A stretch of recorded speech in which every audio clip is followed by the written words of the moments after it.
Hey guys, welcome to Following Lucha Season 2. It's been long awaited, Steven. The anticipation has been building among the ninjas and ninjettes. Finally, we are back here live on YouTube and Spotify and everything. I'm JC. I'm of course Steven. joined. You already introduced me. Yeah, I know. I'm sorry about that. What is this podcast about, dude? You know, the season 2. What does the 2 mean? What's a season? Well, I was thinking podcast? we could take this podcast in a new direction in season 2, Steven. Okay? I was thinking that maybe instead of watching and reviewing every episode of Lucha Underground and diving into the lore of it all from season 1, we could do that with season 2 of Lucha Underground, and kind of spice things up in that way, you know? Yeah. Yeah. So seasoning, add some cayenne to the Well, podcast. Not real, like, cause like all the graphics are the same. I'm like, I have a new T-shirt on. If that's any, It's very exciting. yeah, anything exciting? I think I'm so. wearing I think this so. T-shirt that says I ate 10 pounds of crawfish. Is that true? Did you actually? I don't know. I just have it in my closet. Like, sure, Steven, I'll take it. You're avoiding the question here. There's a good chance I might. Well, Steven? I think what happened is we ordered 10 pounds and we all ate at the same time. But I was the majority of the eating. Listen, of course. Steven, if I ate the lion's share of 10 pounds of crawfish, I'm not forgetting that. Okay, like that would be a core memory. So I need you to be truthful with me. I think I had this shirt when I was like 10, because it's like an extra large shirt, right? So And I you're wasn't wearing saying an extra large 10-year-old shirt. 10. Steven ate most of the 10 pounds of crawfish? Well, think about it. When you eat 10 pounds of crawfish, a lot of the pounds is just the shell, right? Not like the insides of the crawfish. Uh-huh. So it's more like half that, 5 pounds. Okay. Which is okay. still quite a bit of Fair enough. crawfish. Yeah. Well, I just want. How many people were there eating the crawfish with you? Probably like 6 people. 6 people in total. Okay, Yeah. so that's not too bad. You ate less than a What I pound of assume, crawfish. there's more than one of these shirts that was like given out during the event of us eating 10 pounds of crawfish. Like, what if it was like 30 pounds, you know? Yeah, so Those like it'd be three- more. three I mean, that would be grams, messed up. They really gave you a portion, so all of you got 10 pounds. But I know it should be a shirt that says "We ate 10 pounds of We. crawfish," and then like you No, guys it can was wear it me. out as a group together. I ate 10 pounds of crawfish. I don't even know I what guess this you shirt's for, did. like, for. Oh, it's for Willie's. No, we don't Yo, plug show that. us- We don't plug that. Oh. We don't plug that. We're not sponsored. Yeah, fuck you, Willie's. Yeah, fuck Willie's, okay? Wait, we can't cuss. That's not good for YouTube. Screw Willie's, okay? And Yeah, so screw them. Screw them. Steven, we are back with season 2 of Following Lucha, season 2 of Lucha Underground. And I'm excited for it, you know? Season 1 was a raucous time, almost a year straight of never missing a Learned a lot. recording. Yeah, We what learned did you that- learn? We learned that Ricochet is low-key the best wrestler in the planet, We did. you know? Everyone We says did. that. Everyone says he's underrated, you know? But we here at Following Lucha, we But properly did rate it, him. We did it second, you know? We said that We second. did. We did. And We learned also... that Dominic Mysterio Mhm. is better than most of the roster. Hell yeah, he is. Mhm. Anything else, or were those the main takeaways from watching season 1 of Lucha Underground? Kind of it, really. Okay, yeah. That makes sense, Steven. That makes a lot of sense. Well, also, just like to kind of recap, in case anyone is new around here, Steven, this is a show where we recap the lore of Lucha Underground, and I've watched this show. I've watched the show back when it came out when I was 15 years old, okay? You, however, this is your first time watching Lucha Underground, so it's a brand new world of lore for you. It's all this new lore to unpack. And, Yeah. you know, like sometimes I watch these recap podcasts, right? Where it'll be someone watching the show for the first time, and I think to myself, there's no way that person has the patience or the self-restraint to not binge watch the entire series, right? Like, No. in specific, there's a Sopranos podcast that I watch where I'm like, I know that co-host Oh, who's I mean- supposed to be... I think it's fair if it's like an actual like TV show that's like good and like maybe. Yeah, exactly. Well, that's what I'm about to say. Is that like, there's no way this man has truthfully never watched the series. I bet he's already binge watched it, right? Just like because he got so excited about it. But the good news for Right. us at Following Lucha is that we both collectively hate wrestling, and so we have do. no desire to watch it. And so I imagine, do a great job of just restraining yourself to just one episode a week. It's pretty easy, you know.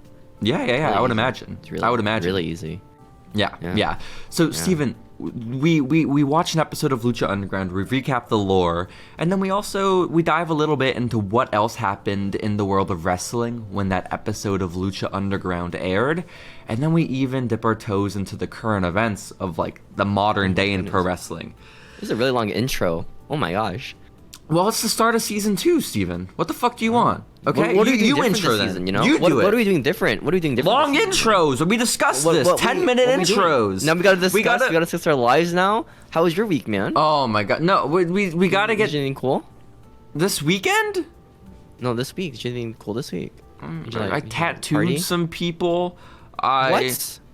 Yeah, That's man. crazy. It's a little crazy. I guess. Where can we see your tattoos at?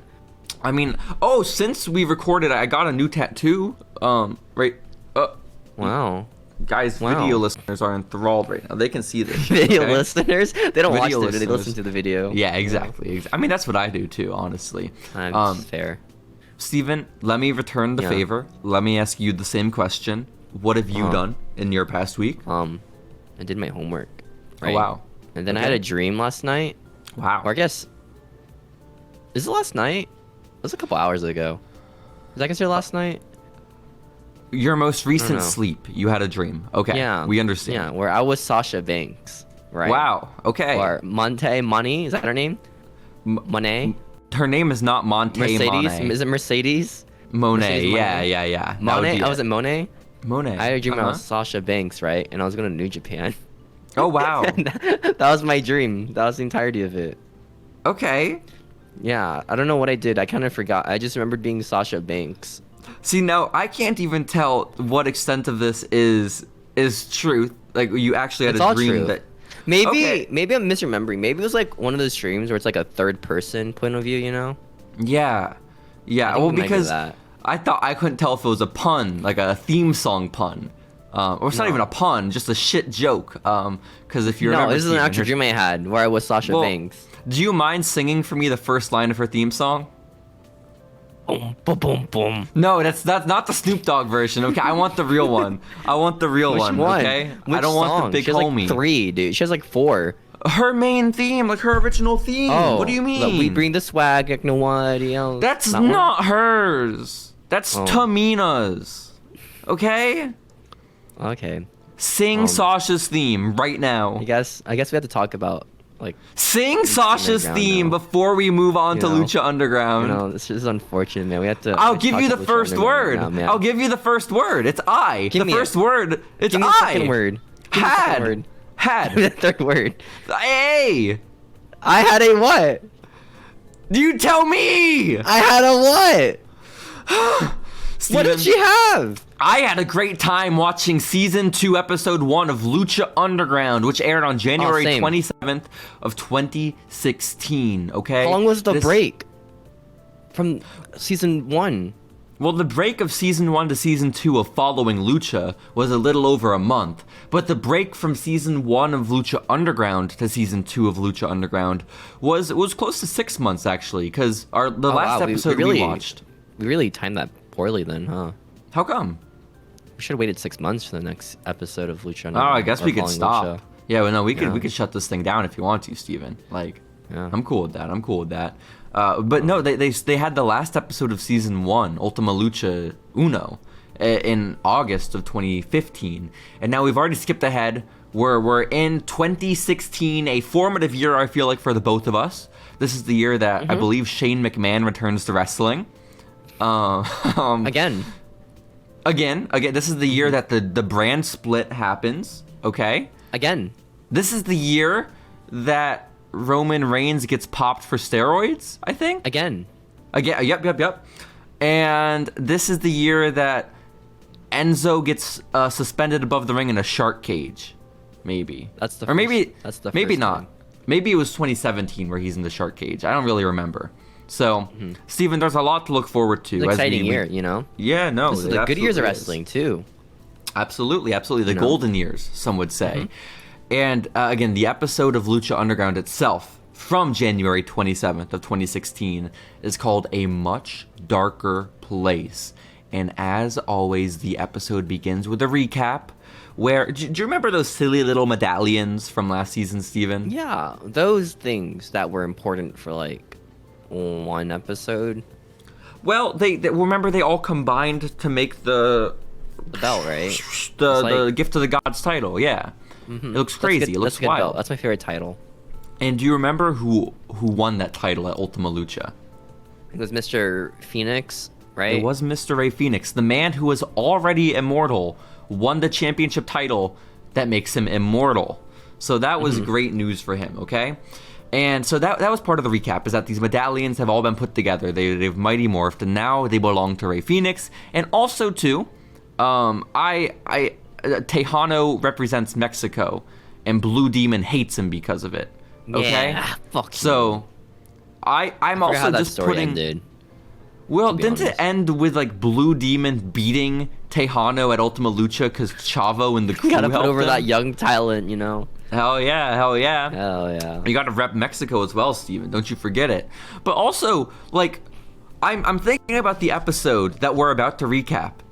And where do Tejano or Blue Demon come up? Just the intro. Or did I forget to delete it from my last... Because I always copy and paste my last notes into my new notes. That might have been it. So this might be from the last episode. It might have been a human error, you know? Maybe, but I like to think they just really love Blue Demon. They want to give him as much airtime as possible. So, Steven, we go from our little recap with the medallions and maybe or maybe not Blue Demon to a shot of Vampiro, okay? Everyone's favorite commentator / Pentagon Junior weeb master, okay? And he is, we find out in very short order, inside a mental asylum. And... He's going crazy, Steven. I mean, as people tend to do in mental asylums. He's interviewed. Okay? He's got his what's it called? Analysis? Yeah, an analysis from a psychiatrist. Yeah, I mean, it could have been a motivational interview as well. That is a form of psychotherapy. Maybe. But I wouldn't know. I'm not a therapist, you know. I guess not. I'm such a great therapist. He's having these flashbacks. He's having these hallucinations, etc., Steven, okay? And then the doctor's like, yo, you're kind of messed up. Let me prescribe you some antipsychotic drugs. Give you some drugs, dude. And he says, when I prescribe you these drugs, Vampiro, you'll be all set. You'll be cured, and we'll let you leave the mental asylum. And then Vampiro, he's not doing too well, Steven, okay? But the psychiatrist says, there's one thing, Vampiro. We're only going to let you leave if you avoid places that bring on your violent urges, okay?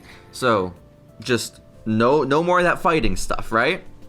Yeah. And Vampiro then leaps up from the table and attacks the psychiatrist, okay? Like, brutally. Like, not just like, oh, wrestler beating him up. This is more like, oh, a vampire killing a man. Kind of beat up. Like he starts grabbing his head and just bashes the guy's head on the table like a bunch of times. Just brutally. At a very rapid speed. Yeah, and like bites murder. His neck. He does bite the neck. There's blood. He fucks up all the psychiatrist's help as well. Like the psychiatrist's bodyguards, they all get messed up by Vampiro. Beats up the homies. But then after that, it guys, it was fake. It was a hallucination. It was a dream like Steven had. And so he's actually getting discharged. He didn't actually eat a man's neck. Vampiro he's given drugs and he leaves. And guess who's there to pick up Vampiro when he's discharged, Steven? Oh my gosh, it's the teacher himself, Mr. Matt Stryker. It is. God's favorite son, Matt Stryker, is there. He's like, yo, you know what time it is? I think it's time for us to go.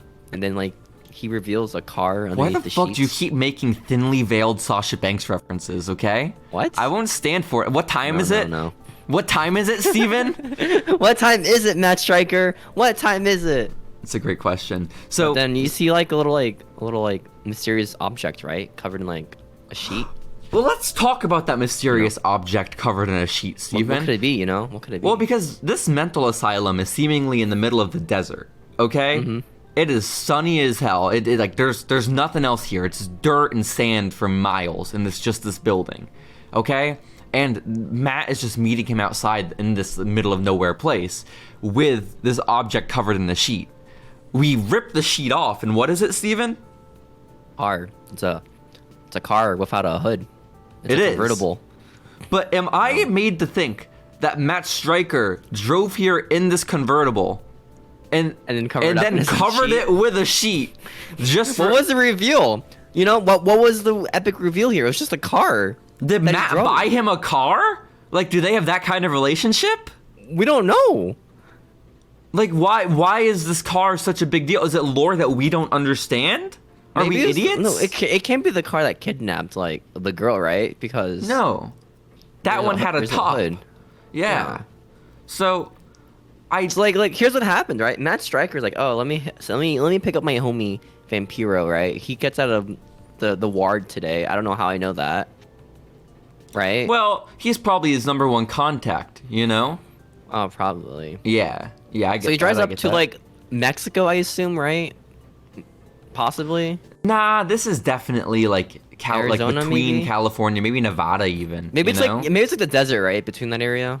Yeah, I'm Like, saying Nevada. Las Vegas and stuff. Mhm, So they go there. It's like, all right, cool. And let me wrap up my car now and make it look like a present. I don't. I guess because that's a dick move if like it's Matt's car and he's like presents it Yeah. as a gift, and then like Vamp's probably like, oh shit, where are the keys? And Matt's like, oh no, What was these are the mine, epic bro. reveal here? It was just a car. It was I don't know, but then they Maybe get it in was like some famous car from the show, but we just didn't realize. I guess, man, maybe. Maybe. But Matt Stryker says, yo, you ready to go? And then Vamp's like, yeah, where are we going? And then Matt's like, well, we have an invitation to return to the temple, but it's not like what it was before.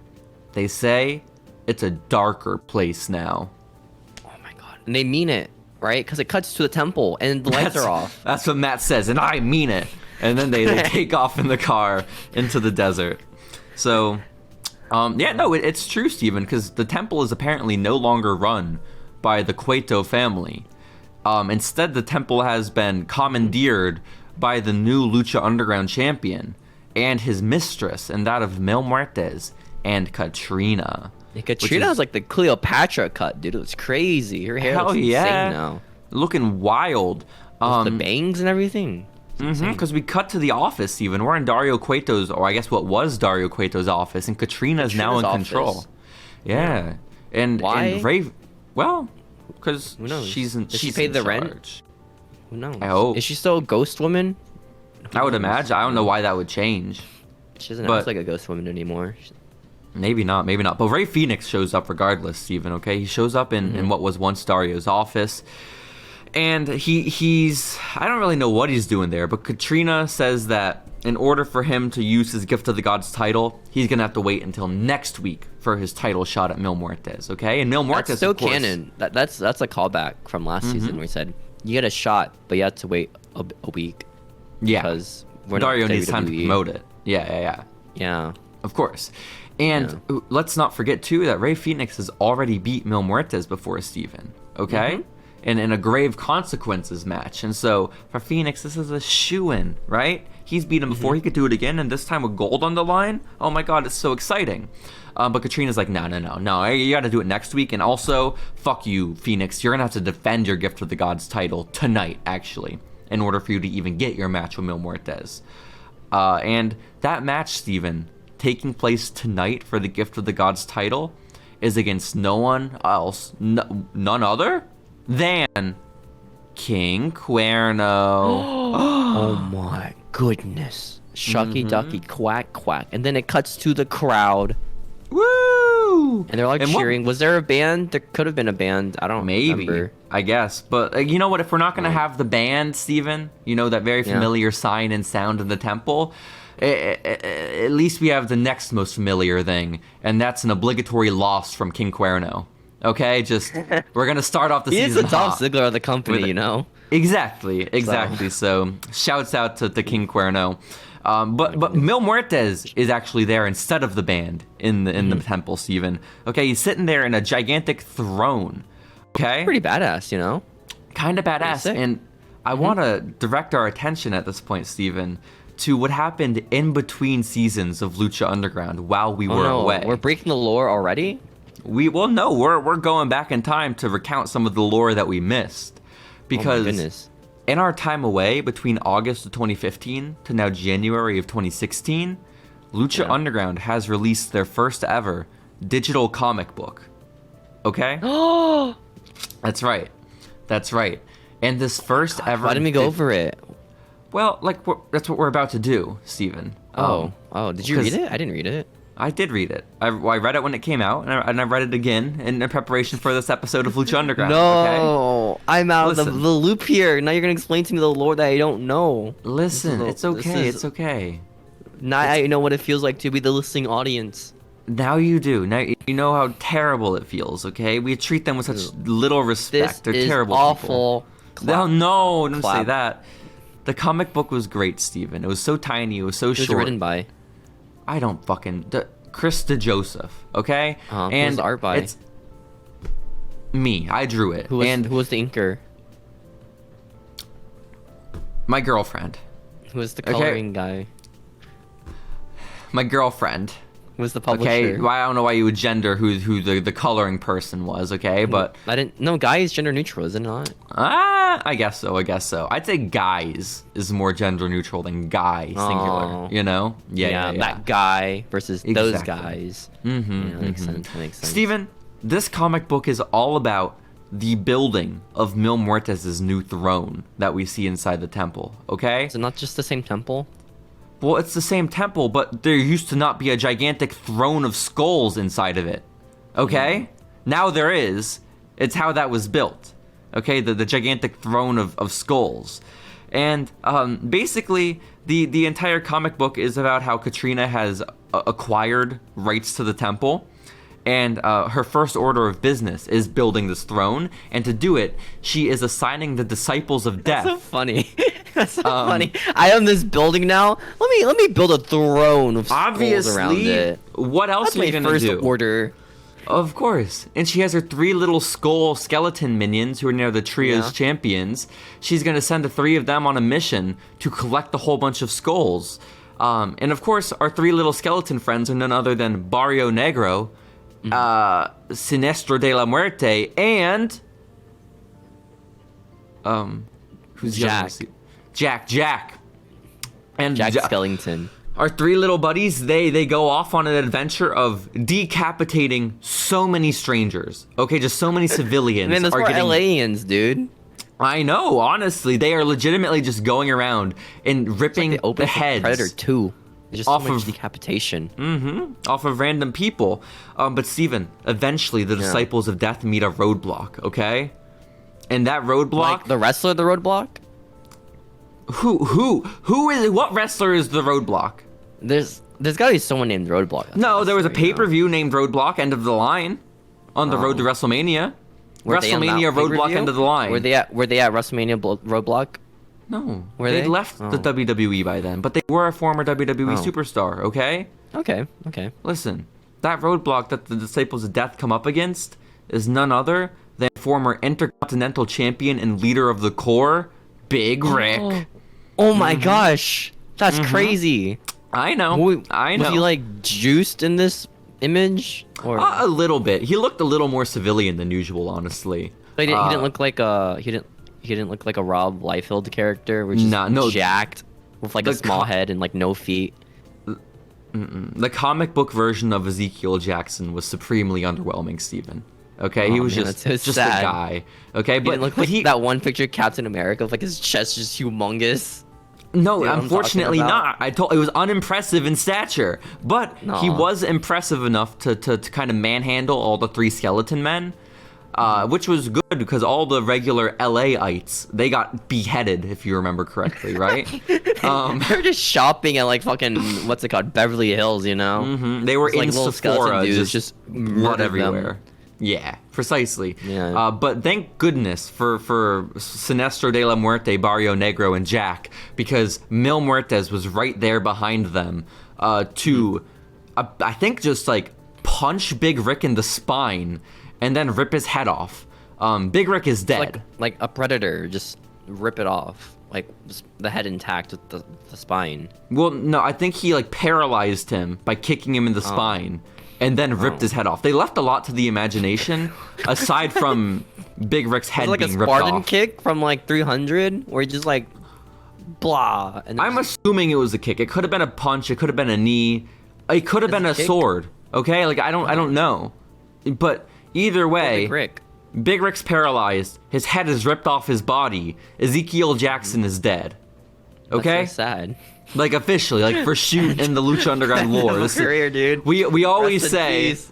We always say on this podcast, oh, so-and-so died, so-and-so got killed. No, this guy's actually dead. Big Ryck was killed off in the comic books, okay?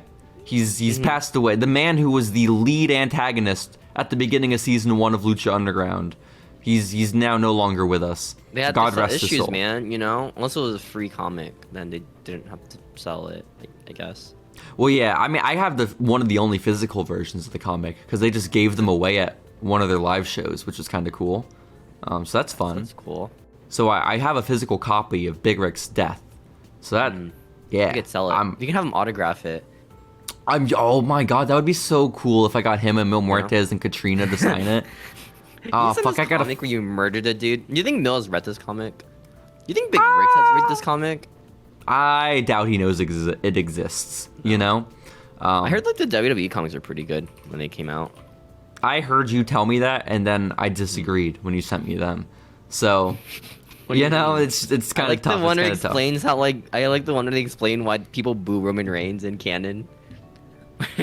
Why it's confusing for the kids? Yeah. Yeah, it's like little Roman Reigns like, "Mommy, why are they booing my dad?" or something, and then mom's like, fuck you, that's the business." Classic Mrs. Anawai. Mentally Miss Leaky. abusing her kids. Yeah. That's awesome. Yeah. So and then he was on Young Rock. It's so true. Steven, I just want to really bring emphasis to the fact that in the Lucha Underground comic book, this happened without much pomp and circumstance. Like, this was like 3 pages in. Like, it was pretty early on into the comic book that Big Ryck just kind of dies. Like, it wasn't like the main plot. Was it just like a one shot of a comic, or is it like a many issue long like thing? It was like maybe like 7 anthology? pages in total. No. Oh. Like, they do a few comic books. Oh, that's a comic itself. Yeah, like Big Ryck's death is kind of an afterthought in this comic book. You know, it's like it's not like the big deal that it should be. Like, they made a bigger the deal death of a major character isn't that big of a deal. No, like they made a bigger deal out of like the throne being done. Like when they were like, "Oh, look at the hundreds of skulls we've collected." Like that got more attention than Big Ryck's murder, which I just feel like is a lot, man. It's a lot. Is it It's a a lot. gruesome murder at least, or is it just like a Well, I told you he was paralyzed and had his head ripped off. I don't know in what world that isn't in gruesome. In the comic, was it like drawn like murdery? Not the kick to the spine, but the head ripping off. Yeah, it was kind of rough. You can Really? find it online, Steven. It's on like Imgur or something. You know? Imgur? Yeah, man. Yeah, Yeah, just read of it on course. like online illegally. That's what I did on Imgur.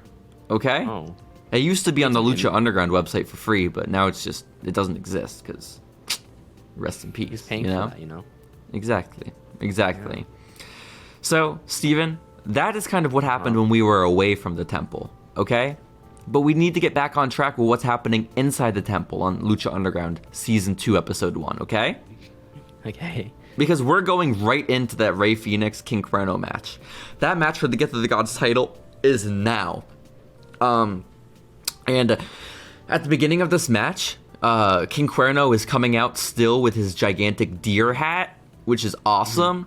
And they do like a cool close-up cutaway of it. And it looks more like a real deer now. I feel like before it used to look like a stuffed deer. Now it looks like a shoot dead deer, which is awesome. Okay? It's a back and forth match. Rey Fenix does his crazy like Cirque du Soleil stuff, as Vampiro called it. At one point, Phoenix just screams at the top of his lungs, "Viva Mexico," which is just, I feel like it's not the wisest move in the world if you're in the Lucha Underground temple, if you're part of the lore, to be like screaming about your Mexican pride. Because like a lot of people take umbrage at that. Okay, like Yeah. there's no way Blue Demon doesn't break his neck next week. You know, like he's gonna be pissed. So it's just tough. Maybe. It's tough. It's tough. At one point, King Cuerno hits his finishing move, the Thrill of the Hunt on Rey Fenix, and I think, oh my god, has King Cuerno done the impossible? Has he beat someone that's not Drago? And well, no, he didn't, because Phoenix kicked out of the Thrill of the Hunt. Phoenix is the main character right now, of the Lucha Underground TV show. Precisely. But then King Cuerno lifts Phoenix up, and he hits a pile driver on him. And Steven, guess what happens? What happens? Well, I don't... King Cuerno wins. He's the new Gift of the Gods champion. King Cuerno is now immortal. What? Mm-hmm. Rey Fenix lost. The loser. Holy shit. He got killed by a pile driver. This is just proof again that WWE is better than AEW, okay? I just want it out there, confirmed and solid evidence that Santos Escobar could beat anyone on the AEW roster any day. So, you see that tweet from like Meltzer where it's like Pentagon is out right now because of visa issues, and like the day before he was on AEW Rampage. You can have visa. Well, Rampage is filmed in advance, isn't it? Yeah. Well, again, that's why.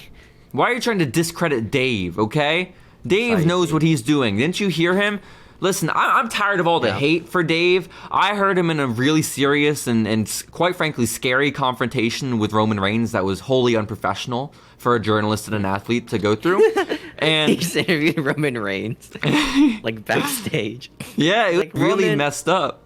Roman, I think you're overrated. Your athletic ability is not that good.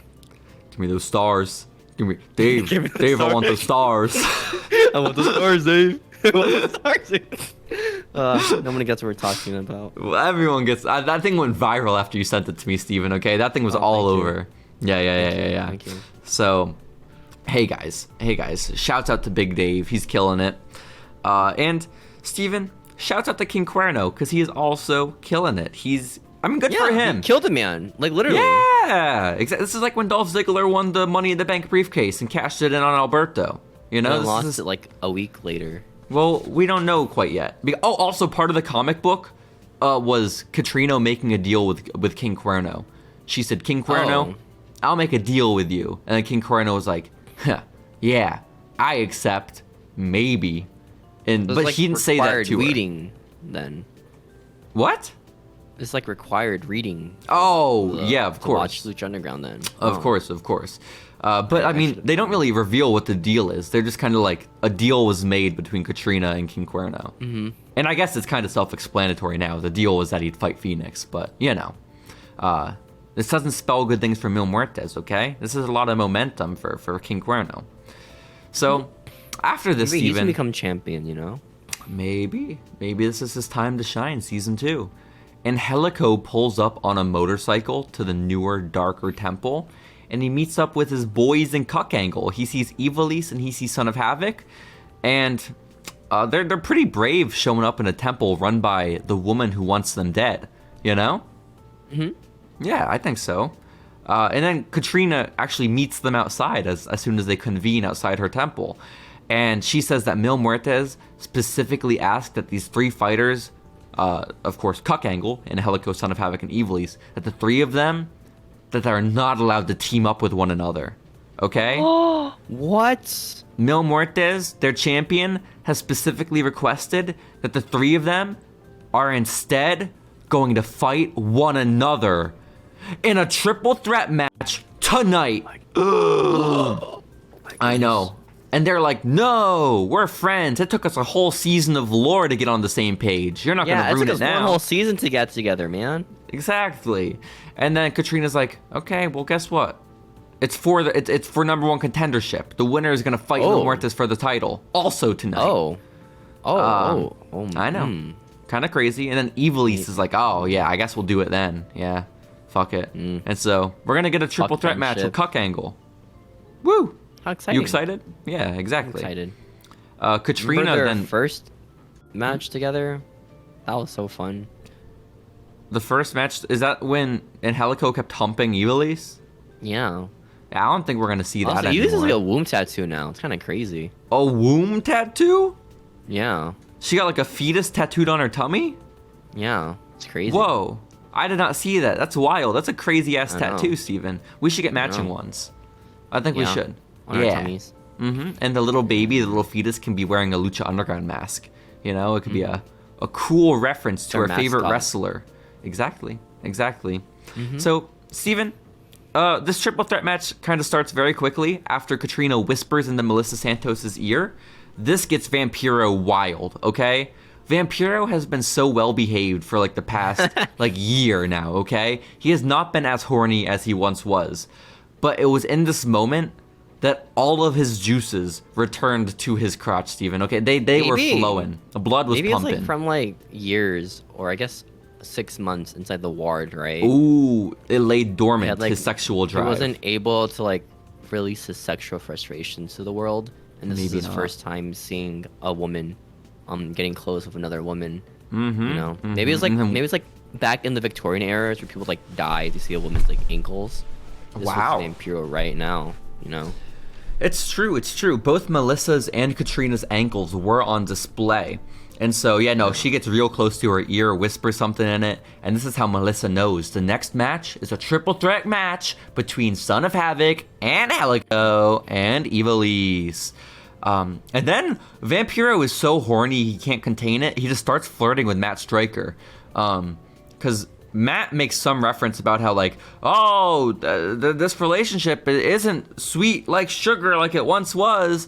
And then Vampiro says to Matt, you look like sugar. It was just out of nowhere. I don't know what he was doing. Oh my. Matt's Christian. He is. Matt was not having it. But it does feel like Matt is trying to get into Vampiro's pants if he did just buy him a new car.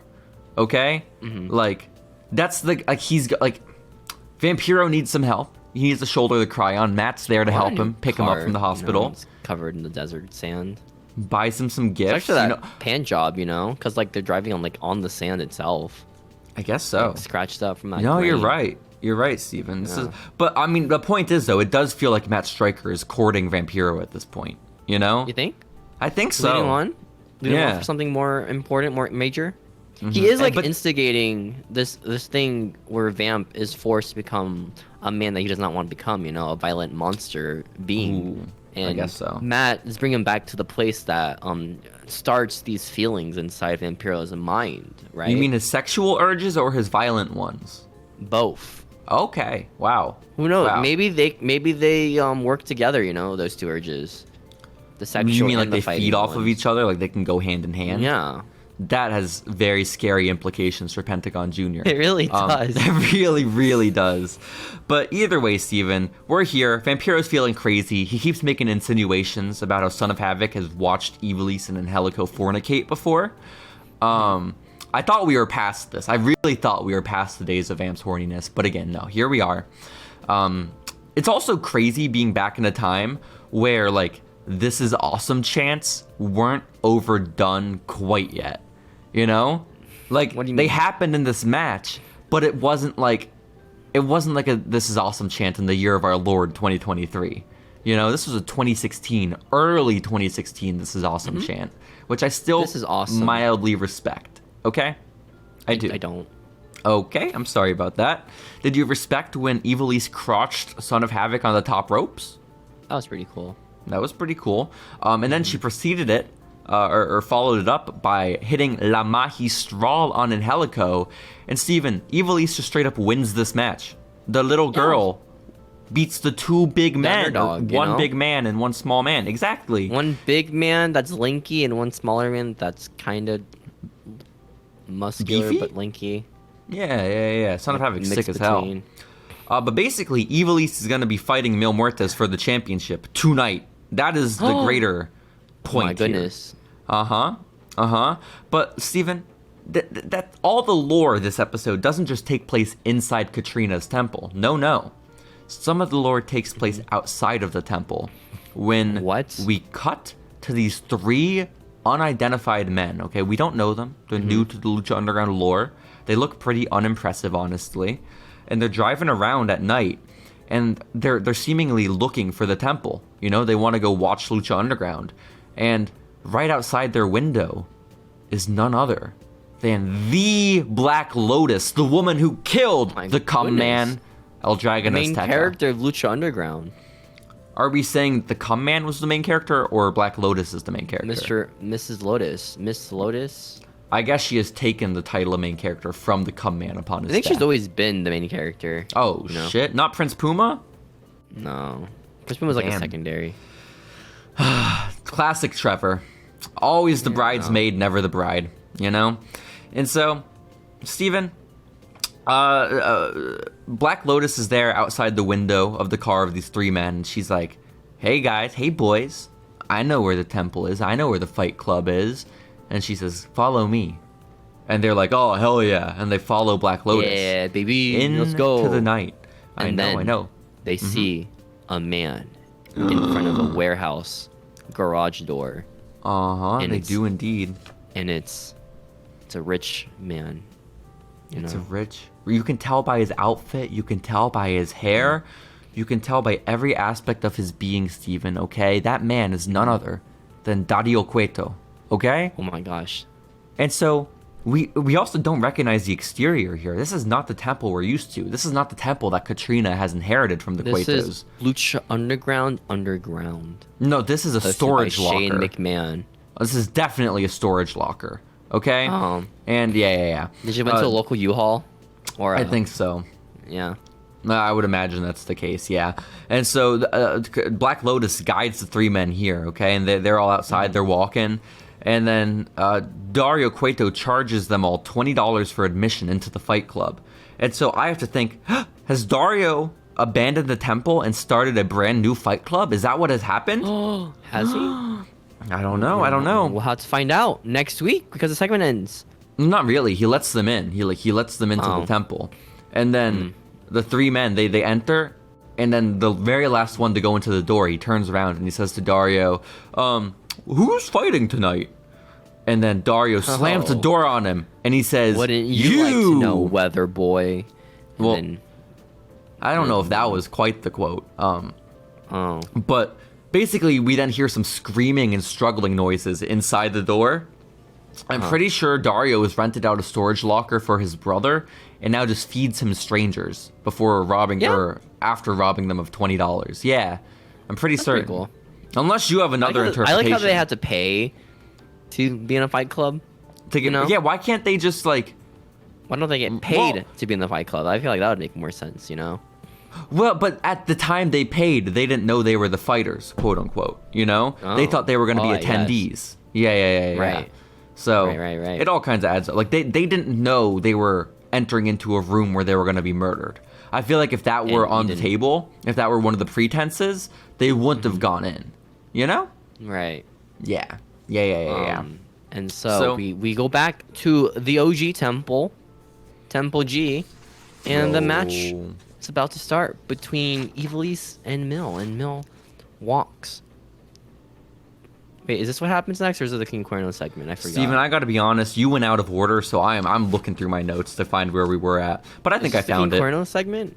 Yeah, this is our Ivelisse and Mil Muertes match, okay? Well, not a King Cuerno segment. No. We get to the main event matchup of the evening for the championship title. Mil walks up from his throne, right? All menacingly, right? There are no entrances, really, because Ivelisse is still in the ring after beating her boys. And now Mil Muertes just has to come down from his throne, right? So there's no break, no reprieve. As slow as possible with the green lighting. This monstrous man walks to the ring, towering over the 5'2" woman in front of him. Hell yeah. Again, the 5'2" woman who has just gone through a triple threat match. Which also, by the way, Matt Striker compares to a broken crayon. He says, broken crayons can still color. Maybe Ivelisse will win. Which just feels mean. Maybe. It just feels mean-spirited. Also, Ivelisse, I feel like this is important lore, is going to be the first woman to get a Lucha Underground Championship shot, Steven. Wow, good for her. Very big deal. And also the Disciples of Death, the ones who went around killing the civilians of Los Angeles, they're here as well to basically neutralize Angelico and Son of Havoc, which I feel is fair. Makes sense. Yeah. Insurance, you know? But really they do more than neutralize them. They fuck up and like not kill, You know, a kill in the colloquial sense. They really mess up Evil or Son of Havoc and Angelico and like drag them away. It's really creepy. But either way, the match got decapitated. Oh, that would be really sad if Angelico and Son of Havoc got decapitated. That would be pretty sad. Like, also a little redundant. Like, the throne is already done. You know, it's already been revealed to the world. Like, do we really need to add more? It just feels wasteful. That's fair. Yeah. So, the match starts between Mil and Ivelisse, and of course, Mil Muertes is dominating Ivelisse. He's shoving her, throwing her, punching her, breaking her back, pulling her hair, choking her throat. And Ivelisse is not backing down, Steven, despite all the abuse she's taken, okay? And eventually she even locks in a guillotine choke. But Mil just powers out of it. Is Mil gonna big boy? no. Okay. But also, Ivelisse at one point locks in a triangle choke. But Mil just simply lifts her and breaks out of it. But she does, at one point, Ivelisse also nails a diving tornado DDT on Mil Muertes. I know. Big deal, big deal. I think so. Right here from this little 5'2" woman. I definitely think so. So Steven, she does that. And well, it's kind of fruitless because Katrina gets involved. She gets into the ring to distract Ivelisse. I don't really know why. There's no way Mil is getting pinned off a tornado DDT, right? Like, that's just not happening. Lose to the tornado DDT, dude. Maybe Katrina knows something we don't. I guess so. But Katrina's in there. She's distracting Ivelisse, and then Mil is already back on his feet. I want to make Mil look weaker, by the way, like indirectly. You know, the fact that he needed like a distraction to beat this 5'2" woman who just got out of a triple threat match. You're looking at it all wrong, Steven. It doesn't make Mil look weaker. It makes Ivelisse look stronger because I see. Because she was distracted, so she's stronger. She could have won, you know. She could have won. She wasn't distracted. And Steven, guess what? More things go in her favor. As Mil Muertes is up to his feet, he runs to hit the spear on the now distracted Ivelisse, but she's paying just enough attention to see Mil running at her. She sidesteps, and Mil Muertes spears Katrina instead. Oh my goodness. That's the love of his life, Steven, okay? I know. And Mil simply gets up after Ivelisse does a roll-up on him and fails. Mil power slams her, flatlines her, and then retains his championship. Mil Muertes has won. He just had to do like one thing really the entire time. Yeah. It was a time thing. Still the champion of Lucha Underground. But you know, this is only good news for Vampiro there at ringside because Katrina, of course, is going to now do the lick of death on Ivelisse, which again, can only imagine will get the juices flowing. Also, hasn't she licked Ivelisse before? I feel like I've seen this before. Maybe not on this certain part of the body, you see. Oh, did she lick her from the navel up? Maybe. Ooh, that's wild, Steve. I don't remember that happening, but if she did, I sympathize with Vampiro. I really do. That would be crazy. But Mil Muertes is not done. He's a monster, okay? A monster among men. He really, that's the larger point here. Katrina as well. All the Disciples of Death, they're really anti-woman this whole campaign, okay? And so they really hate that fetus kind of tattoo on Ivelisse as well. Very, very pro-life are Katrina and Mil Muertes. And because of that, they go to flatline Ivelisse after the match again. But Prince Puma, Trevor, makes the save, Steven. Oh my goodness. Good guy Trevor is here. Season 2, Episode 1. If you remember back to Season 1, Episode 1, Prince Puma won in the main event against Johnny Mundo. Now he's here saving a girl from being beaten up, so. Wow. Let's go. Trevor is, of course, the man. He's like a real superhero now, you know? A real-life superhero. Saving women from monsters. Those damsels in distress, Steven. You know it. But also, Trevor is the man that Mil Muertes beat for the Lucha Underground title at the end of last season. So the lore runs deep, okay? A lot of lore. I know. And he helps Ivelisse escape the ring, escape the flatline.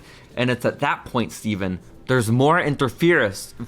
Not fierce, that's not a word. Oh my goodness, there's so many. Pentagon Jr. is here. And then it zooms in the camera to Vampiro, and he's making the soy face. Is he? That's awesome. I figured he would have been like biting his lip. Okay, just still really excited that Katrina's out there. Yeah. But Pentagon he's shown up. Mil Muertes is unawares. Pentagon Jr. leaps up and lung blowers Mil Muertes with another Sasha Banks reference. Okay. Wow. And then he flips over Mil Muertes, who has just been lung broken, grabs his arm, and you have to imagine. We've seen this so many times before. Mil's arm? The signature arm breaker. And surely he doesn't do it. Mil Muertes is our champion, okay? He's bringing us into a new, darker era of Lucha Underground. You can't do that with just one arm. Pentagon Jr. wrenches back. He breaks his arm. Oh my goodness. Oh my gosh. And so...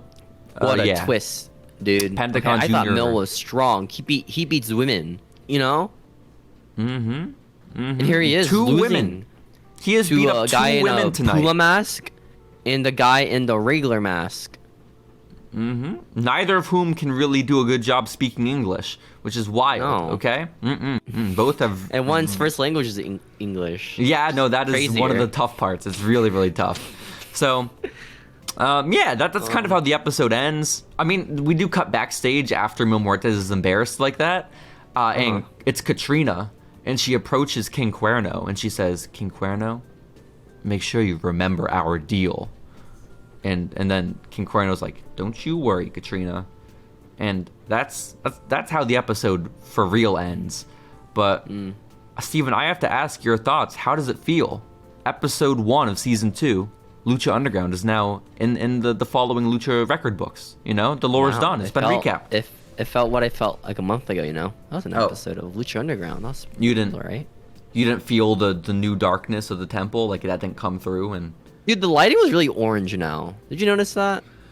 Dude, or has it always been orange? Progressively amp up how filtered this video is, okay? Right? Because, like, is it just me? Because they all look like Snooki, you know? Like, super... They do. And, Steven, I have to warn you, there will come a time when a former Solomon Crow, Jeremiah Crane, Sammy Callahan, if you will, is going to debut in Lucha Underground. I hate to spoil it for you, okay? Darn. And he's also super orange. Well, he's orange in real life, okay? Oh. And so like, you put him in Lucha Underground. The sun. He is fluorescent. I'm not joking. That man is so orange. He's neon orange now. So he's gone above orange. Just you wait for the day, okay? Just you wait. Okay. So, yeah, I guess not that much has changed. I'm sad that Dario's, like, no longer a big, rich boss, and now he's just murdering like people. Dario's a more charismatic character than Katrina as, like, a boss, you know? Yeah, well, Dario has a real motive. I don't know what Katrina's motive is. She's a spooky woman, I guess. Like, yeah. Does she pay taxes for the temple? Like, I think she just kind of acquired the temple, because wasn't it part of the lore at the end of Ultima Lucha that Dario had to pack up and move away from the temple because, like, the feds were onto him or something? So was it just out in the open for grabs? I think so. I think Katrina was like, "Oh, this office is oddly empty. Let me fix that." And so, yeah, because I remember Dario, like, packing up his bull and everything. Like Mexico hated him, so they're trying to chase him out. That could be valid too. That could maybe not the feds. Maybe it was Mexico. But either way, Mil Muertes is fucking the representative of Mexico, if you remember back to season 1. So I guess it makes sense that he would acquire the temple. And that partnership with AAA. Remember that one time the president of AAA was in the crowd? That was awesome. I remember that. So, hell yeah. And they towed his car away. No, is that the car that Matt Stryker brought to the temple, or brought to the psych ward? It could have been. That'd be pretty badass, man. That would be pretty bad. What if the car that Matt Stryker brought to the ward for Vampiro was supposed to be the car that Alberto Del Rio would drive out to the ring with? But if you remember, Alberto is already back in WWE by this point, because he's a traitor like Hernandez. Did he die, or like? No, he just... I think he beat Johnny Mundo or something, and now he's gone. So put him with that young talent. Well, no, I think he lost to Johnny Mundo at Ultima Lucha, because remember Molina came out for some reason? That's kind of wild. Yeah. That was unaddressed this episode, that Molina came out. So maybe let's wait next week, you know? Maybe. We'll find out. We'll find out, Steven. We'll find out next week when we recap episode 2 of season 2 of Lucha Underground. But in the meantime, I think we should talk about what else happened in the week of wrestling when that episode aired. Are you ready? Yes. Let's do it.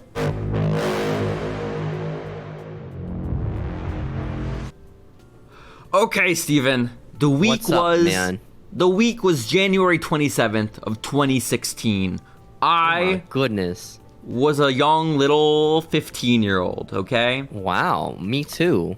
We had just returned to school, okay? We had returned to sophomore year of high school. Oh my goodness. I remember this was about the time I was writing fanfic for my English class about CM Punk and Shane McMahon.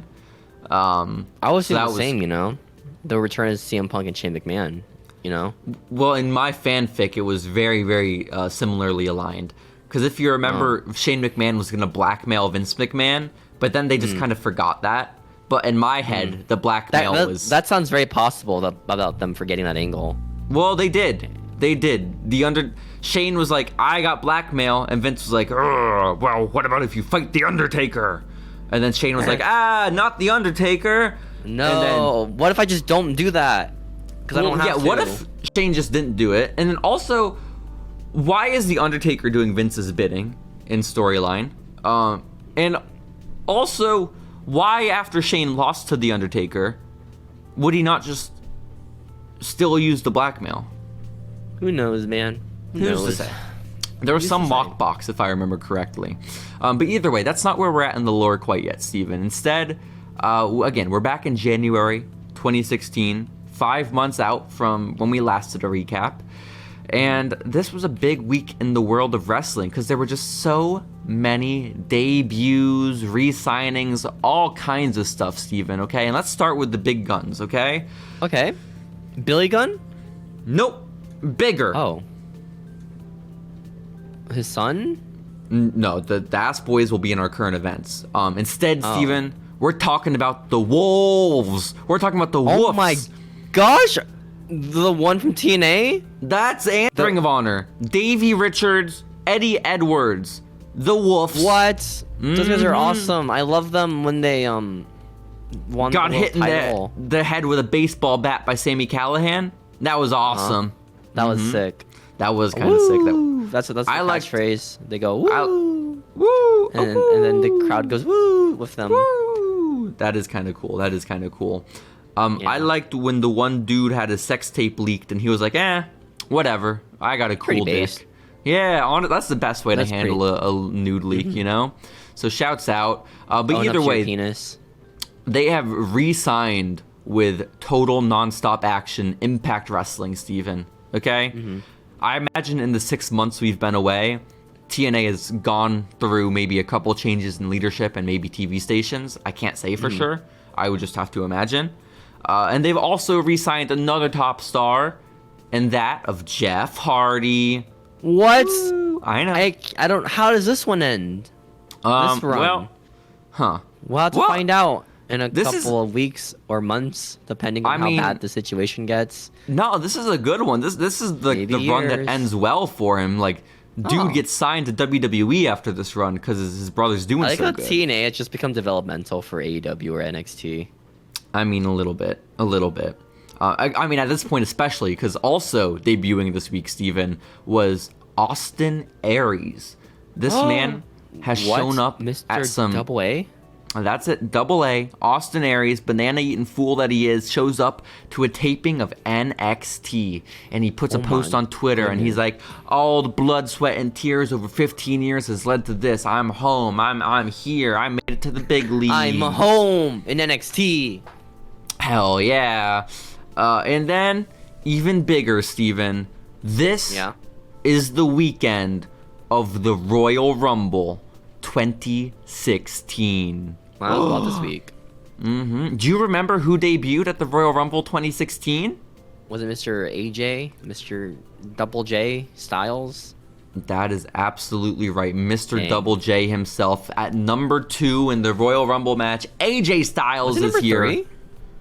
Number 3 in the Royal Rumble match. AJ Styles is here. Oh yeah, because Roman was looking all confused, wasn't he? That was the best when like they were debuting AJ Styles and like, oh wait, people know Yeah. what this song is. So let's just zoom in on Roman's face looking really confused.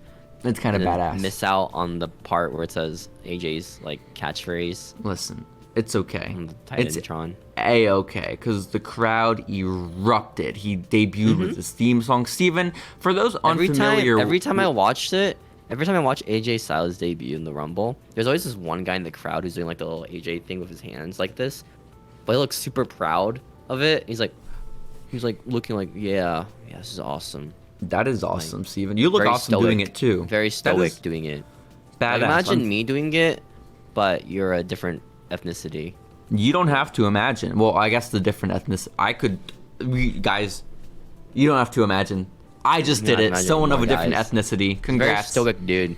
It's really funny whenever I watch it.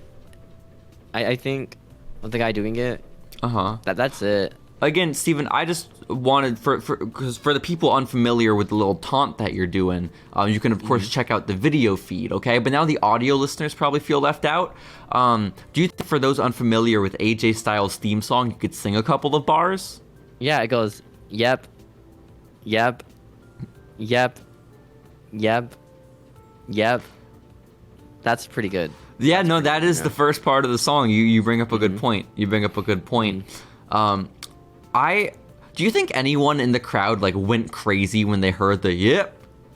No, I was watching it. No Like- one fucking crazy, dude. Aw, I know shit. some people were like, "Could that be AJ? Could it be AJ? Could it?" And then they sway face when they saw Phenomenal. I meant more so like, you know, like Or- the kind of wrestling fan, like kind of like us, who doesn't watch that often, but maybe went with a friend who doesn't watch at all. So like they're trying to impress the friend who doesn't watch at all, right? By like knowing everyone and by like being really informative. So like they freak out when it's the theme song that no one Is that- recognizes. That Could that be Conan from WCW? No way. Who I think was that's popular in Edge. 2016? Was Kenny Omega popular in 2016? No, Kenny didn't pop off till. Oh, he popped off in 2016. I feel like, you know, because he replaced AJ as the leader. 2015, who was really big? AJ was massive, yeah, in 2015. Was that it? AJ? The Young Bucks? It could have been Nick Jackson, you know? What if Nick That Jackson could have been a Rumble, big you know? Nick Jackson It could have debut. been. It could have been huge, you know? Nick Jackson's single run.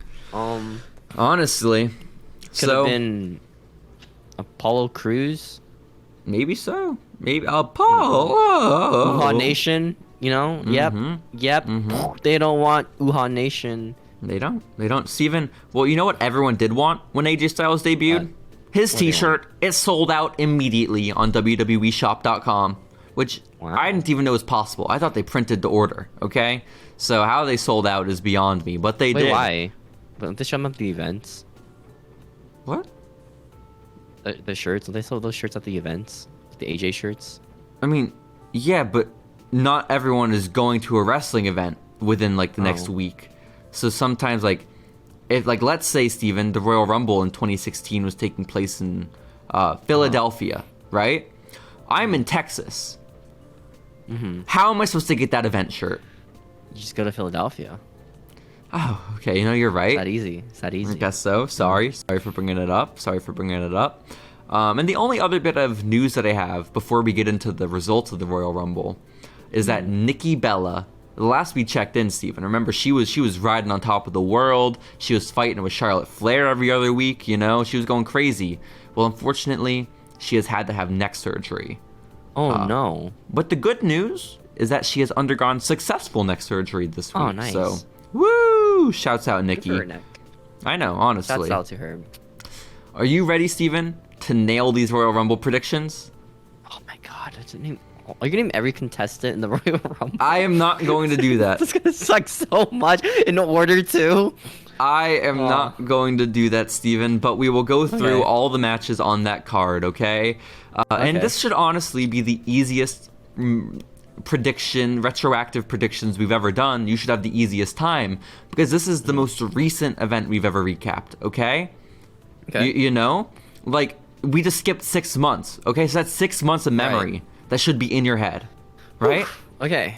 I should be good fresh- now, you know? Fresh head, you've had some time off to prepare, okay? I'm sure you have. I'm sure you have. I I'm was sure you've been researching, studying. you know? I was researching this event. So, do you remember who the first match on the card was? I believe this might have been on the pre-show. Baron Corbin versus. Nope, he was not on the main roster yet. The Miz versus. Nope, he wasn't there either. He was probably in the Rumble match. Steven, this match was actually to qualify for the Royal Rumble. Okay. Oh, of course. It was. Does that only matter like one person to qualify into the Rumble? Because they did that with Top Dollar versus Ricochet. Listen, like, why? Why is that a qualifying match of the Rumble? No. Not just one person. 2 people are going to qualify for the Royal Rumble in this match because it is a tag team match. Okay? What? And Steven... Did they get their numbers before the Rumble starts? Is that how that works? I don't know. But I do know the participants in this tag team match. It's a 4-way tag team match. Are the Dudleys, the Ascension... They might have been the Rumble. Mark Henry and Jack Swagger, my favorite That's a team. That was a team? What's their name? Mark Henry and Jack Swagger? Don't know. And then lastly, I think my copy and pasting may have been cut off here. My last tag team just says Damien Sandow. So that could have been that one. I don't know. Maybe it was Curtis Axel at this time. Or it could have been a hodgepodge like Mark Henry and Jack Swagger. It could have been literally anyone. Who could have won? As Damien Sandow's tag team partner. There's so many options for a pre-show match, dude. Which 2 men are advancing to the Royal Rumble, Steven? The Dudleys. The Dudleys are not advancing to the Royal Rumble. Steven, so far... Was it Damien Sandow by himself? You are 0-1. It is not Damien Sandow either. Unfortunately, he was handicapped by his lack of partner. Don't tell me it was Jack Swagger and Mark Henry. Unfortunately, I have to break the news. Mark Henry and Jack Swagger have earned their spot in the 2016 Royal Rumble. How? They're not even a tag team. Why are they teaming up? I apologize, man. What was their name? They should have had a name, even if it was one night only, okay? I hope they had, like, a huge... Like, they had a video package beforehand. They kill, like, the Dudleys. Like, in their first match they just together. signed, too. Yeah, they really did just come back a few months ago. But no, it would have been dope, Steven, if they did, like, a one-night story where, like, on the pre-show they have a vignette or, like, a big story of Mark Henry and Jack Swagger teaming up. Straight together. We're not invited to the Rumble, but we got our chances in a tag team match. Opening, and then... Right? We could be that tag team to win and advance to the Rumble, and then one of us could main event WrestleMania. They reach that brass ring. They support each other, Steven. They win it. They win that qualifying match. And then they go on to the Royal Rumble where there's the huge blow-off and they fight one another. That would have been awesome. That would have been a build-up. Yeah. Pre-show crowd. Let's go. So let's get to the Jack Swagger coming out of. Was it the Jack 1 2? Oh yeah. Oh yeah. Oh yeah. No, it was not. It was like the. It was like a remix of it. Like somebody's going to get the. Oh yeah. No. Oh, what if it was a really patriotic somebody's gonna get their ass kicked? That'd be awesome. There's somebody again. Get their ass kicked. Because it really would be that. It would just be like crossfades in and out of each of them. It wouldn't be like overlaid. Somebody's gonna get their ass kicked. That's so sick. What a banger song. I love that the crossfade themes are just a thing for like no reason. Well, they all sound the so reason bad, is that they're cheap as fuck, man. That's the reason. But they all sound so bad. So bad. Well, no, not all of them. Okay, not all of them, because the Rated RKO theme was really good because there's 2 good theme songs. Oh, I was thinking more about the Miz and the Big Show. Okay, I thought that one was awesome. Break the walls down. Big Show. Show. That was sick as fuck, man. How did that team exist? How did Jerry Show become a thing? How did Jerry Miz Show become a thing? and Miz Show, badass teams that really should be talked about more. Okay? Honestly. How are they both like double champions during that time, right? Because they deserve it. Miz. They deserve it. Steven, let's talk about the Intercontinental Wasn't Miz like a 3-belter in that team? Definitely the U.S. I don't think he ever had 3, though. He did have the U.S. Didn't he have both the tag team titles during that time? Maybe. I don't really know. I think they were the unified titles, so it didn't really count. But, Steven, the IC title was on the line in the opener of the main card, okay? This match took place between two men, the reigning Intercontinental Champion Dean Ambrose versus his opponent, a man who seemingly never gets to participate in the Royal Rumble match. It's Kevin Owens.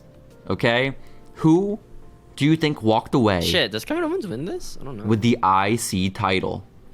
Shit. This is the question. This is really hard, actually. I know at WrestleMania this year, Dean Ambrose is going to go on to fight Brock Lesnar, right?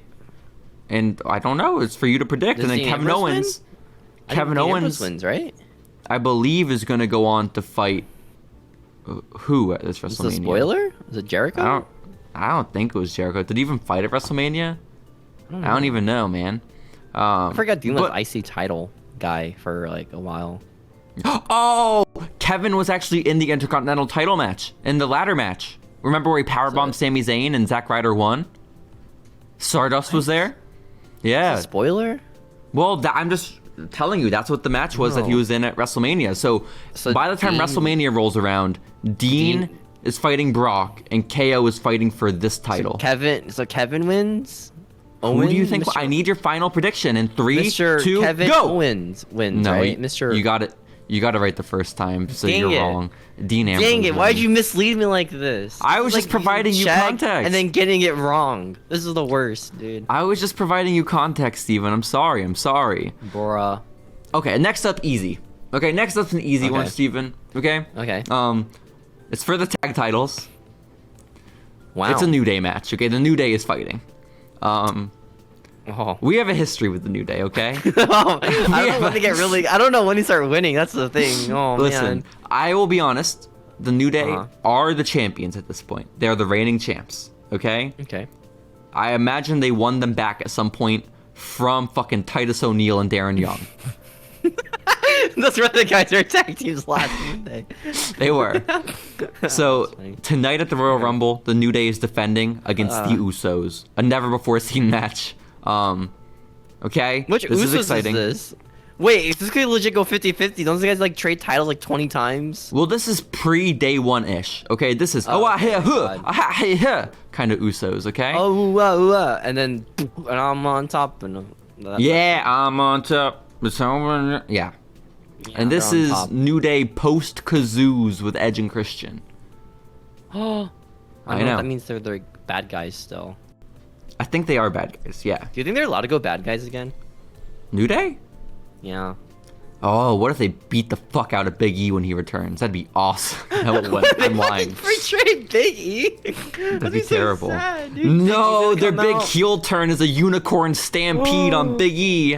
No. Just imagine Big E coming out as like champion, right? Like, what is it, US title? No, he beats Gunther, right?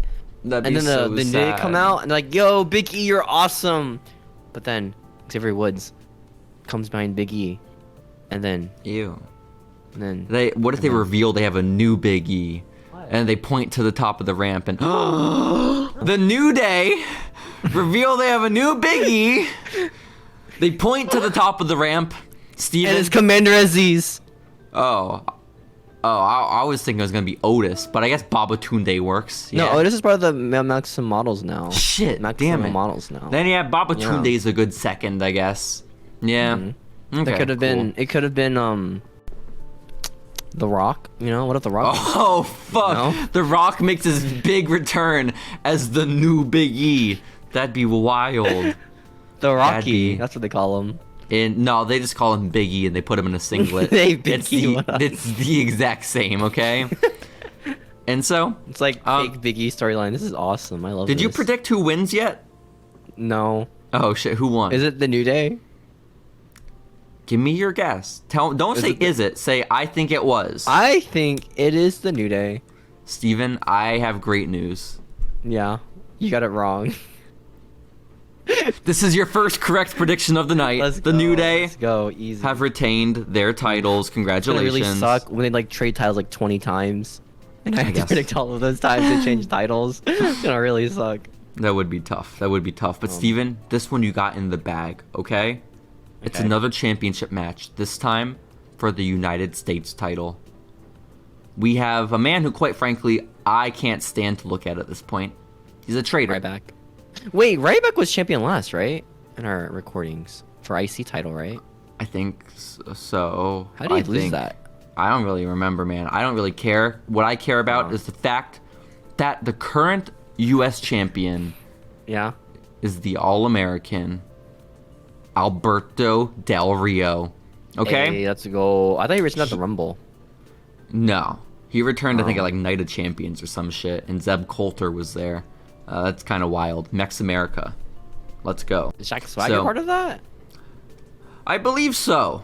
So I don't really know what happened there for him to be teaming with Mark Henry now, unless Mark Henry has joined Mex America. This is fucking crazy. But Alberto is here. He's champion. He's rolling into the Royal Rumble for his match against Kalisto. This man is known for his brief appearance, his brief stint on AEW Dynamite, where he pissed off the locker room or something. He also Aerostar.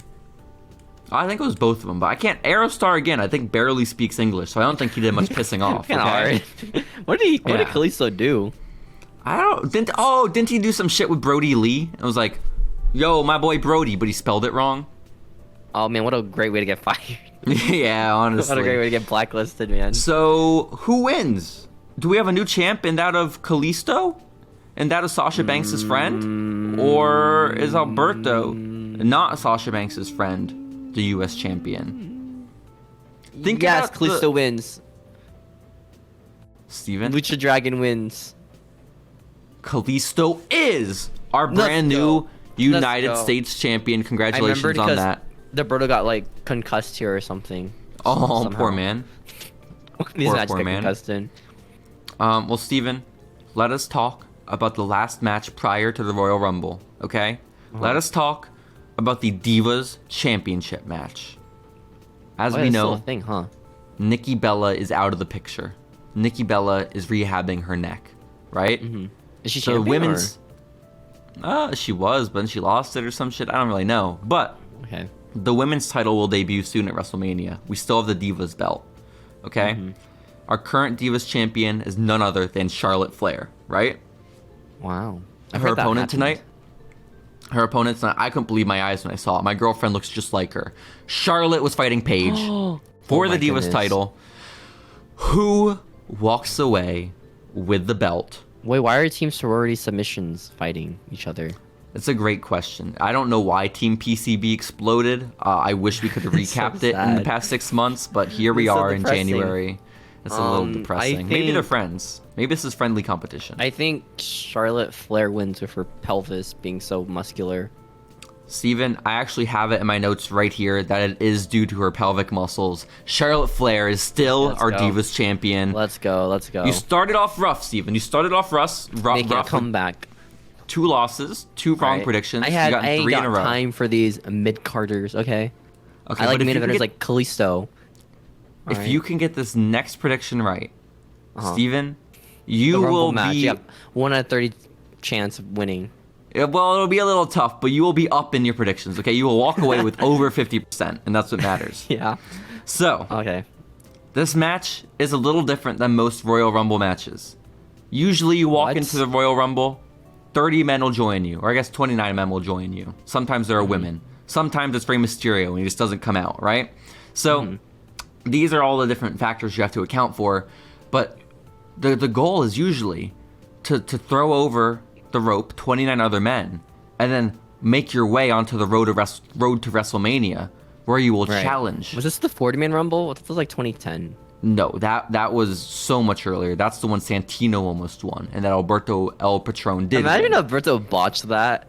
Oh, fuck, that would have been awesome. Santino made a betting against Edge. Listen, they would have done what they did with that first women's Money in the Bank match where James Ellsworth won. They would have just redone it on SmackDown that next week, okay? The 30-man Royal Rumble on SmackDown. No, they redo the full 40-man Royal Rumble, okay?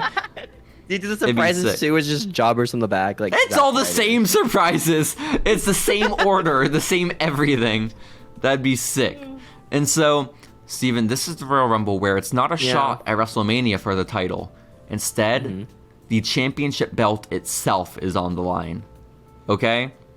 I believe Roman Reigns is our champion heading into tonight. Okay? Or maybe it was vacated. I don't really remember. Maybe Sheamus got injured. Sheamus was the champ. Sheamus Money in the was Bank. champion? Etc., etc. Yeah, this was a weird time. And so What the fuck? belt is either vacant. Oh, is this the one with the picture of just Roman Reigns looking so sad with like confetti around him? No, what no, I'm no, talking no, about? no, no, no, Oh. no. That was in 2014 when The Rock rose his hand. Okay, that was back then. That was back then. Okay, and then the crowd booed The Rock, which was a first time thing. But Steven, Yeah. listen, this might be the return to Philly. I don't know if they had 2 in Philly back to back, but this Wow. was pretty close to it. Okay, and so Very nice.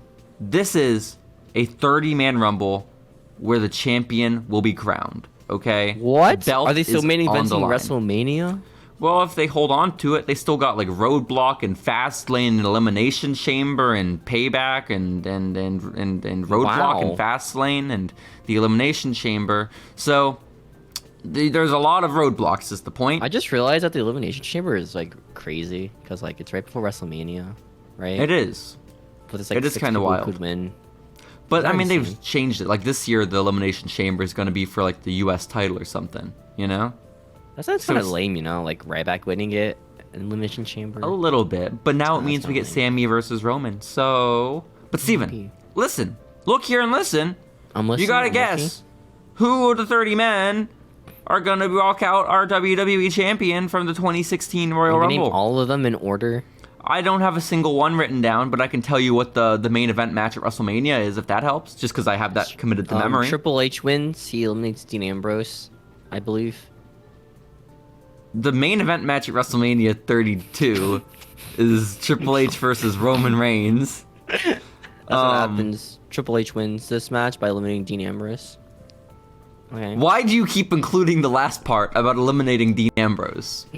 Fuck Dean Ambrose. That's why. It feels a lot like you're reading from Wikipedia when you say I'm that. not. I have like Okay. a documentary right now on my left screen about. Is it about the 2016 Royal Rumble? No, it's about YouTubers in prison right now.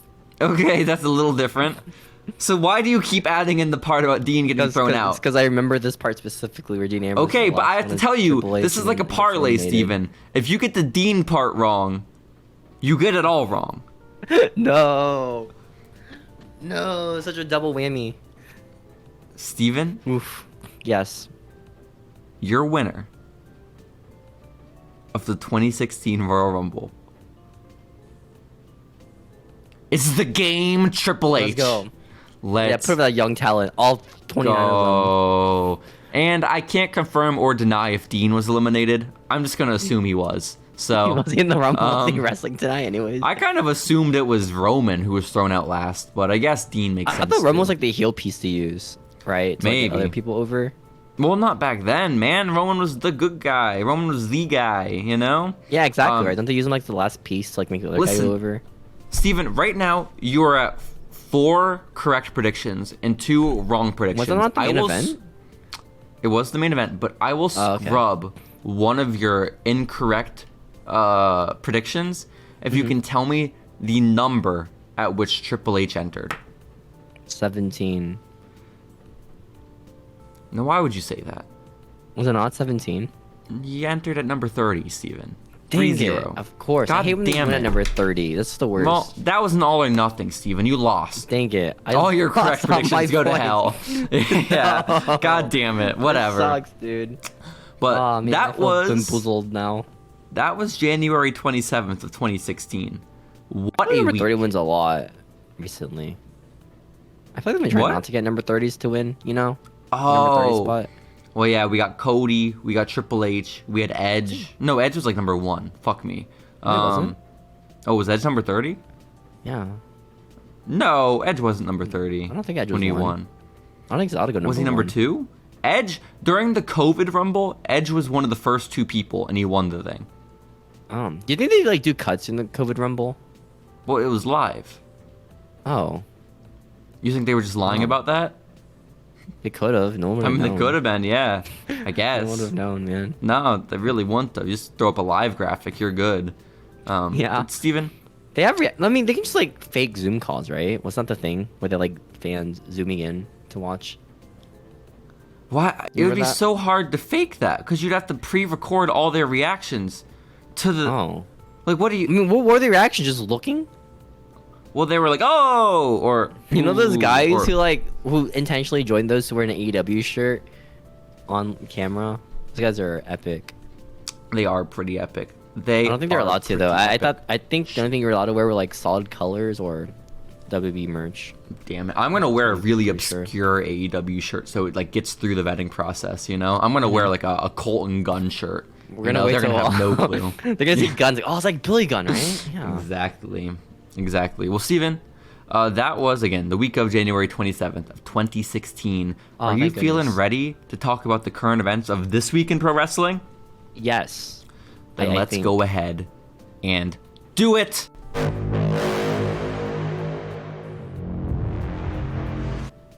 Hey guys, it is time for the current event segment, the first ever current event segment of season 2 of Following Lucha. We missed a lot, you know. We missed a lot in the month that we skipped out. Yeah, we're gonna continue to miss a lot because since we have last recorded Following Lucha, I've since gotten off of Twitter, and that's where I got all my wrestling news from. So we're really leaning heavy on Wrestling Inc. here. So shouts out to them. Shouts out to Wrestling News Blog Lady for my week of news, you know. And Steven, we're gonna have to start out with the biggest news of this week, okay? Oh my goodness, what could it be? We have to talk about the brand new AEW Tag Team Champions, Austin and Colton Gunn. Oh my goodness. I know for a long time these two men have meant a lot to you. I know you relate particularly to the Ass Boys. And so just describe to me the emotion you felt in the moment when they won. Just like me, their dad also left me for 2 other dudes who one of them was gay. What other gay guy or what non-gay guy did Billy leave you for, or his sons for? I don't know, man. Because I know, like, Chuck Palumbo was definitely one of them. But what was the other guy that Billy left his kids for? Who was the other guy? What? Oh, were you saying the Acclaimed? Oh shit! I thought you meant like Billy left his kids when they were young so he could hang out with Chuck Palumbo and have a gay wedding. My bad. Shoot, I was waiting. No, your reference was a lot more timely. I was in the right here. What? Yeah, so in the right. I'm busy thinking about Chuck, man. I'm sorry. Like, I apologize. What deep callback could this be based on? You know? What can I call back on from the Attitude Era? Were you talking about the Roadie and Chuck Palumbo? That's wild, man. Nice callback. Good callback. Was that the story you were referencing? Hell yeah. Oh, man. That's sick. Well, when you said one of them's gay, it just really threw me for a loop. Oh, okay? You're right. Both of them, I mean, possibly. Exactly. Thank you. Thank you. Max Caster is a huge Tegan and Sarah fan. There aren't very many straight people that can say that, Steven. There just aren't, okay? No. So, listen. Just describe for me how emotional it was in the moment when your boys, the Ass Boys, won those goals. When I saw the Twitter comments, being like, why did this happen? I just knew, you know, I just connected to the Ass Kids, you know. I was like, wow. I grew up watching the Ass Kids wrestle at Wrestling Promotion 28. You know, it's pretty awesome. You know, I just get the gold at the biggest I remember an AEW taping in El Paso.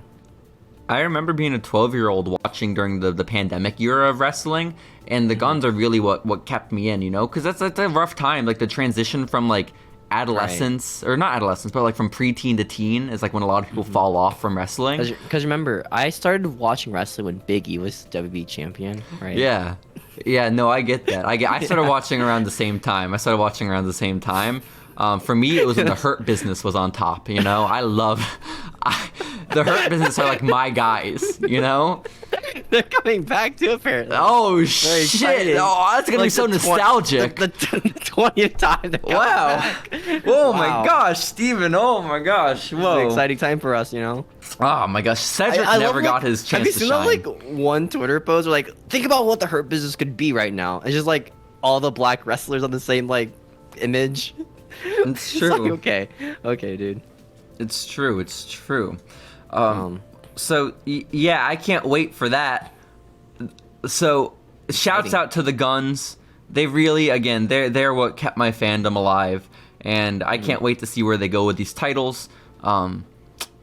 but also FTR is they're just gonna beat them unless Tony's pulling some shit. What if FTR loses to the Gun Club?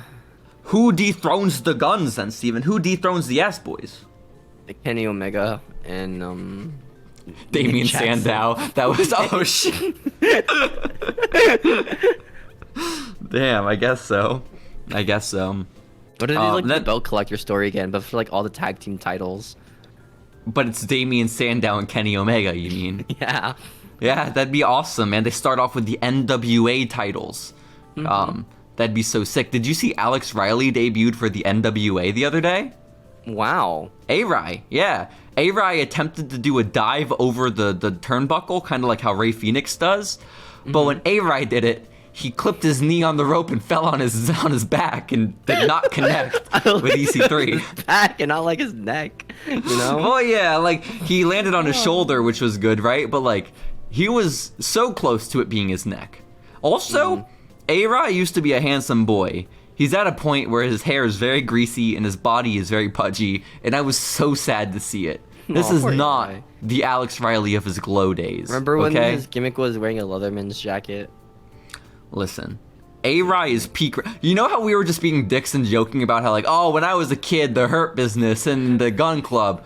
For me, legitimately, it was A-Rai and The Miz. They were my guys as an 11-year-old, Steven. I remember I was watching a compilation from the WWE channel the other day of the Little People's Court segment, right? It was a 30-minute long video where I watched DX talk with little people, right? Bring it back, run it back, guys. Okay. I was reading the comments, right? This one was from like a year ago. I miss when wrestling would have storylines like this.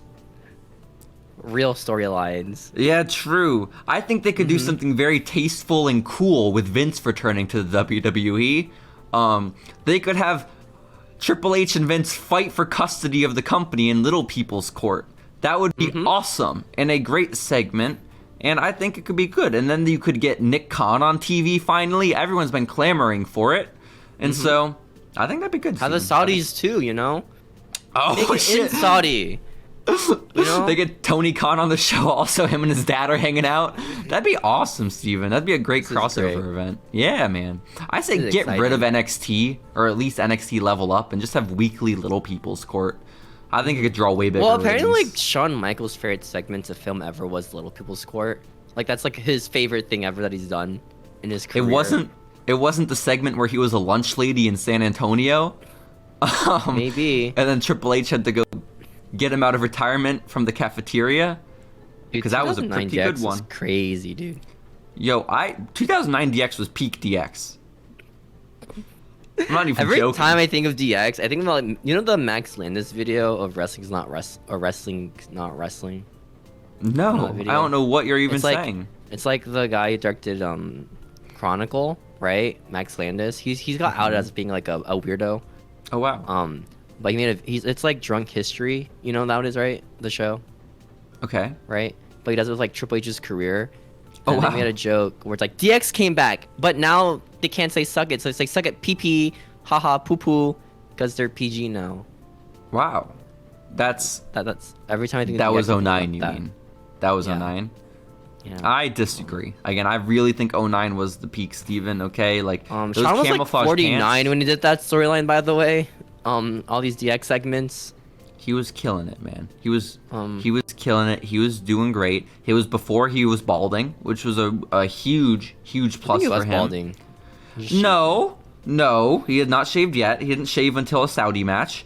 And he did have the lazy eye, but he's had that for a long time. Okay, He lost his smile, you know. That's He what did. really matters. He really did. Has he ever smiled on WWE? You know, we've never seen it. Never. Not Has me. he? Not I. Who knows? Not I. I saw Shawn Michaels action figure in Target the other day. It looked dope. Was it smiling? Yeah, well, he was looking sexy. I don't know if he was smiling though. Which one was it? Was it like Attitude Era? No, it was like 95. You know, Heartbreak Kid. They don't make like 2009 Shawns, you know, anymore. No, and I wish they would, because I have the DX battle pack from 09 where he's in like his camouflage long pants, but I don't have the Elite Shawn in that gear, which I wish I did. Because they released all of DX from that era in one series, okay? And I only found Hornswoggle. I only have DX Hornswoggle. Oh, that sucks for you, man. I only found the shelf warmer. No, Hornswoggle ended up being the rarest. I'm not even joking. What? Why? Was he the short pack?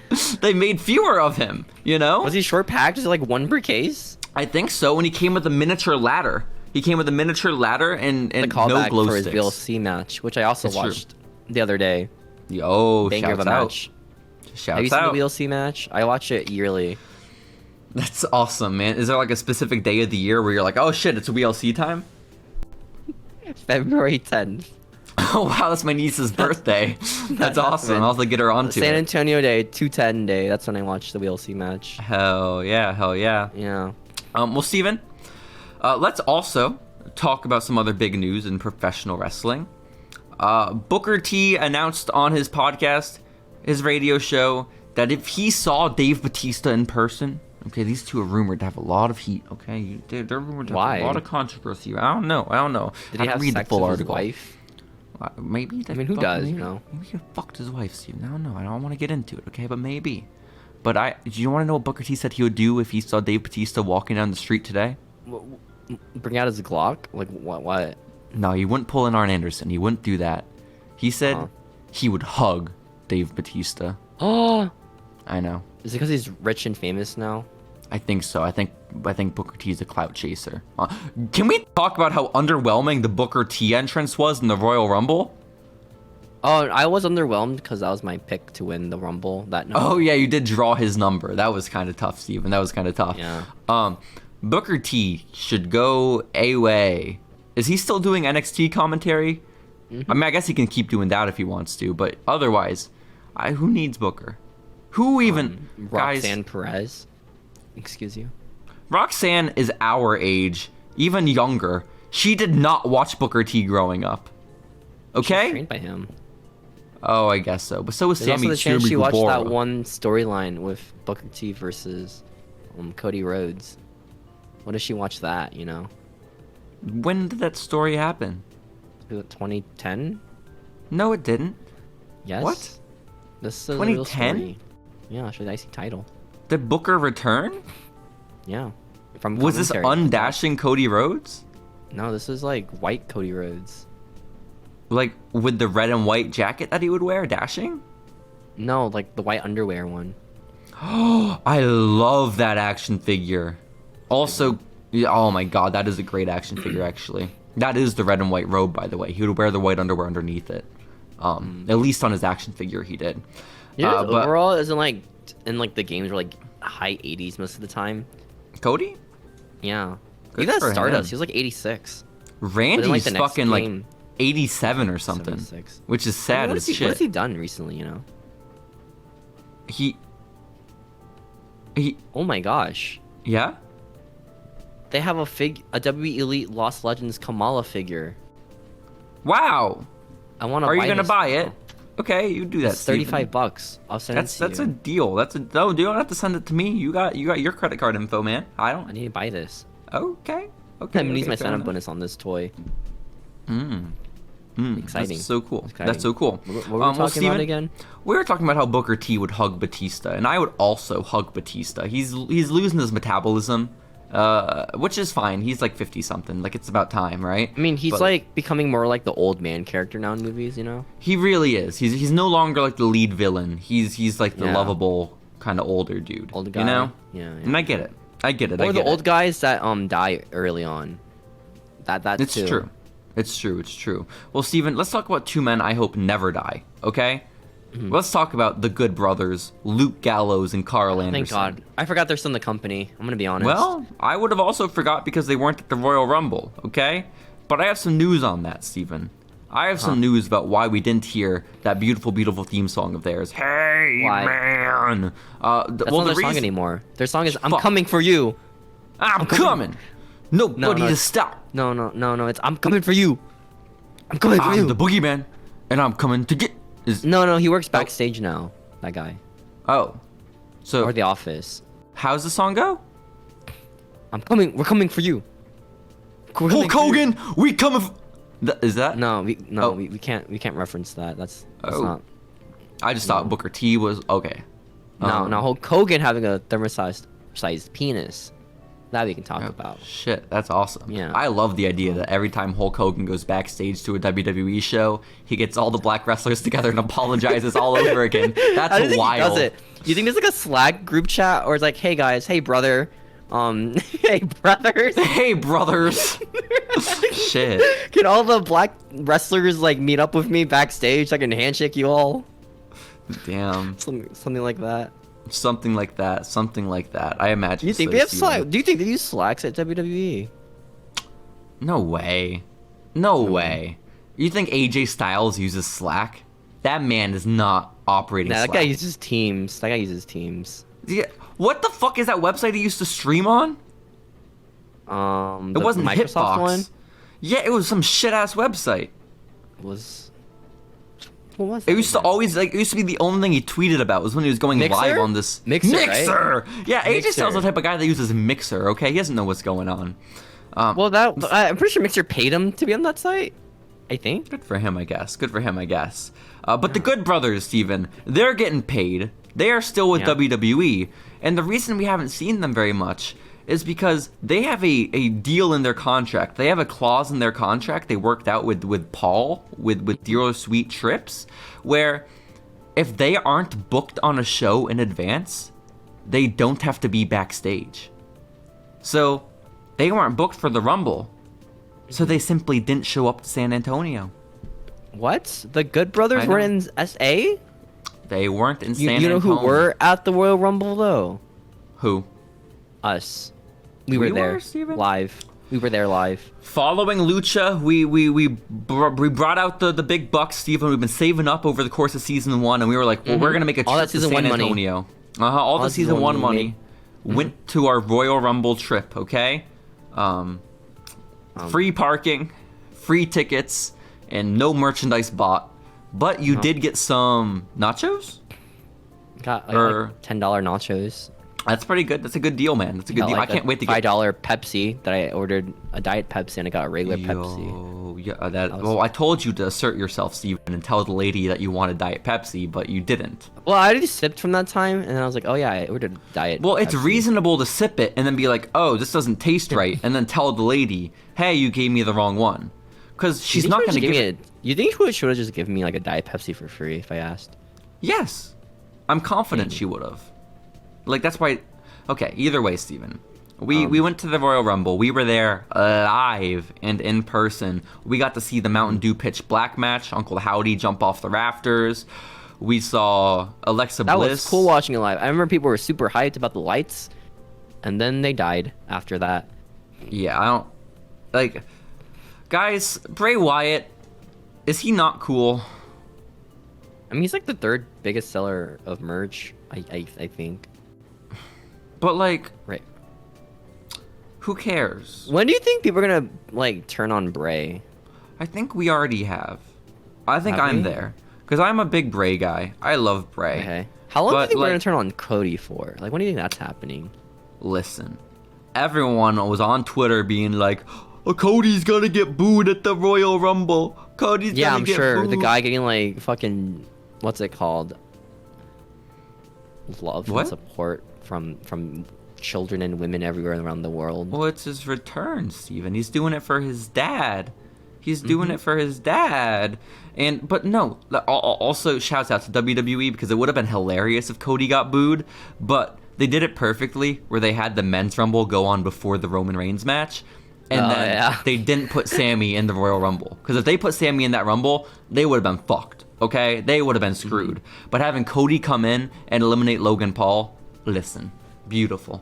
You did it. You did the thing, You know Steven. who was at the Rumble? Booker T. Okay, yeah, we talked about this. He was like the one surprise aside from Logan fucking Paul. Trevor. Oh, and Logan. Trevor, Well, Trevor was wasn't a surprise because if you watch SmackDown, he had a Royal Rumble qualifier match versus Top Dollar, which he won. So fuck you, you're wrong. It was surprising to me because he came out at like number 28, and like, why are you saving Ricochet for number 28? Okay. He feels like someone you bring on early, right, to like hype up the crowd. I feel like. Yeah. You know? Well, the reason is because he had to do the Logan Paul spot, okay, which is fair Oh. enough. But That's fair. you know, I liked when Nia Jax came out, without a countdown. That was pretty pog. That was dope as hell. I really enjoyed the women's rumble. That was cool. It was fun. Yeah. I like the finish for that match. It's pretty cool. Guys, why are we talking about month-old wrestling news? But I like the person behind us shouting the entirety of the night. Oh my god, really guys, there was shitty jokes like, "Don't hurt him, Roman. Don't hurt Sammy's boyfriend." So true, so true. It was just, she was screaming. She was screaming, and she was loud, and she was obnoxious, and she was with a group of guys, and all the guys were so quiet. She would joke, and she would joke, and she would joke, and get no response at any point from there was any of them. A kid in front of us, right? The entire night, he was watching Mario on his phone. He was watching the Mario movie trailer on repeat on his phone, and also the only time this kid would look up was when Roman was there, and then after that, just no. Fuck this poor shit, kid had to sit through a 3-hour show just to get Roman out, man. Okay, oh my God. This is like an 8-9-year-old who just loved Roman Reigns and Mario. The Shouts out to only him. time this kid would look up from his phone was either Roman Reigns or just one time we heard the woman screaming behind us. He'd look up at her and then turn back to his phone and watch his Mario trailer on repeat. Yeah, he was trying to shame her, and rightfully so. And then there was this other couple in front of us, right? A couple rows above Watching us. the Mario trailer on repeat. He was, though. That's not hyperbole. That actually happened. And guys, what was even more absurd about it is that there would be ads, right? Like pre-roll ads and ads at the end of the video. And he would just watch them. Like, fine. Maybe you watch the ad at the beginning, right? Because there's no skip option. He would watch the end ad. Like the ones that you put at the end just like in hopes that someone left their computer on too long and now it's just like gonna autoplay the ad. He would watch it all the way through, and not like he wouldn't look up to watch the Royal Rumble. He was watching the advertisement. Okay. And then there was a couple rows in front of us who all looked at the woman screaming and started laughing. But I get it. I had this one. I remember when Dominic came out during the Rumble, we were cheering him on, right? Because our boy Dominic, we had to rep our boy Dominic, right? Hell yeah, we do. We were cheering loud and proud. And on the corner of my eye, I see this guy cosplaying as Mick Foley. I thought you were going to say it's Dominic. And I was like, what he the was fuck, like Steven? dead-eyeing us the entire time we were cheering for Dominic. Like, what the fuck? Dead-eyeing us? Yeah, he was like looking at us. Like Shawn Michaels style? Yeah, like, he was, like looking at us shit. with like pain in his eyes, like, these guys are cheering for Dominic? Hell yeah, man. Fuck? These guys suck. I like to think of us, Gen Z, as the next generation of great, okay? And Dominic's part of that. Dominic is very much part of that generation, Steven. But this guy was just like judging us for cheering for Dominic, our boy. He was in a Mick Foley outfit, okay? Let him do what he wants. I don't give a shit. Yeah. I don't trust his opinion. Oh my god, speaking of the girl behind us, sometimes I would say something and then she would like yell at me, like as a reply. Kind of. Yeah. Kind of weird. I mean, not like in a direct response. It'd be like like if you cheered for someone she didn't like, she would cheer hard for the person you didn't like, you know? It'd be more like that. Yeah. But also, except Steven, for Johnny Gargano. Fuck Johnny Gargano. That guy. Fuck Johnny. Yeah, the Johnny and Candace stuff was rough. Because we were very anti Johnny and Candace. We were very anti. It was really easy for Candace because no one cared about her. Yeah, well, Johnny. It was Johnny where we were like, we're the only ones in our section booing for him. Well, with Candace, it's different because there were some people cheering for Johnny. So when we booed, it was kind of drowned out. But when we booed for Candace, we were the only people making noise. Okay, we were the fuck is this chick? Listen. Who the fuck? Candace Who did we cheer for that got like no reactions? I cheered for Almost. I cheered for Almost coming out. I was like the only one in the section. You know, my boy Almost got rep my anime boy, you know? Of course. I cheered for Austin Theory, also one of the only ones in the crowd cheering for our boy Austin Theory. All day, bro. We had to have cheered the loudest for Trevor, because, did we cheer for Chelsea Green coming out? I think we were surprised by it. I was more excited that in her graphics, in her Titantron, she still had her, the Robert Stone logo on it. Speaking of the Titantrons, oh my gosh. Who didn't have legs? Someone didn't have legs in their Titantron. Oh, yeah, Raquel! Raquel Rodriguez, right? Raquel Rodriguez was like, I think we filmed it, and I forgot ankles to like, cut upload it off. on TikTok. That's okay, Steven, but Raquel had her ankles cut off in her Titantron, and she was like spinning around in circles or some shit. It was going wild. And someone else's Titantron, was it Alexa Bliss's, was so fucked, guys. Okay? It was just so incredibly fucked. Like her render.png, right? That's it. That was her Titantron. Guys, we needed to take like real photos and do a compilation of these, because I don't know what happened to the graphics team, but it is hanging on by a thread, Steven. I don't know what is. Maybe so we sad. should join the graphics team. Steven, at Seattle. I could do a better job for like all. I think I mentioned it in the moment. The only person with like actual high production like Titantron graphics was Pat McAfee, and I'm willing to bet it was his own team that did it. Yeah, this was pretty sick looking. Yeah. So shouts out to Pat McAfee. We love him. Who else got like no?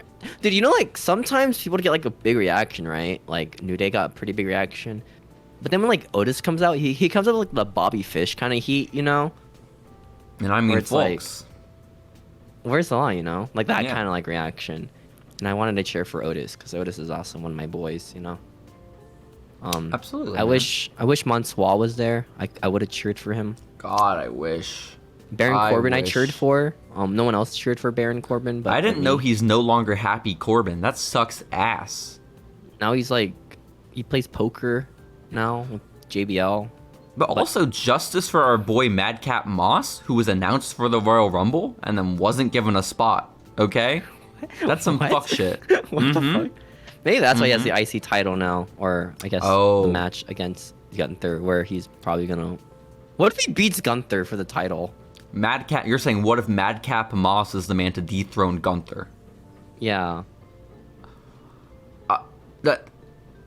That'd be awesome. Yeah. Emma would be the first lady. Oh, but then Ginny wouldn't be. Shit. We gotta listen, Steven. We gotta have a DQ finish for the first time around. Then we'll do a mixed match or mixed tag match, okay, with Ginny and Gunther versus Madcap and Emma.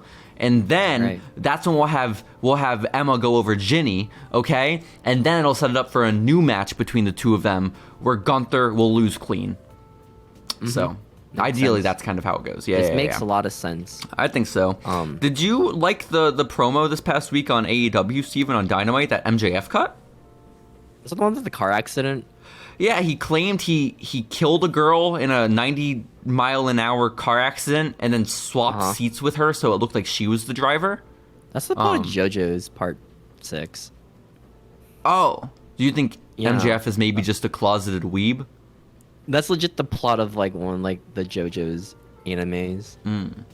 Did it happen in Long Island in that anime? No, it happened in Florida in this anime. I mean, they're kind of similar. No.